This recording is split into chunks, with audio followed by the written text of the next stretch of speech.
Hi friends, இன்றைக்கி எங்கள் வீட்டில் புளி சாதம் உருளைக்கிழங்கு தான். பாருங்கள், சட்டியை வச்சு கடுகு போட்டு சீரகம் போட்டு கருவேப்பிலை போட்டு தாளிச்சிட்டு பூண்டு நசுக்கி போட்டேன்.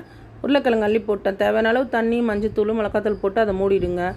உப்பு போட்டு இந்த பக்கம் புளி சாதம் ரெடி பண்ணலாம். இந்த புளி சாதத்தான பவுட்ரு நானே தான் ரெடி பண்ணேன்.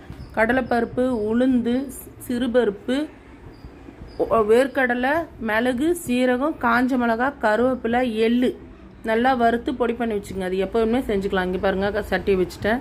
கருவேப்பிலை, சீரகம், மிளகு, கடுகு எல்லாத்தையும் போட்டு தாளிச்சிட்டு புளியை ஊற்றிடுங்க. ஊற்றிட்டு அந்த பவுட்ரு தேவையான அளவு போடுங்க. நான் கொஞ்சம் தான் செய்கிறேன், அதனால் தேவையான அளவு போடுறேன். மஞ்சத்தூள் தேவையான அளவுக்கு அந்த உப்பு போட்டுட்டு அந்த பவுட்ரு போடுங்க. 2.5 கரண்டி போடுறேன் நான்.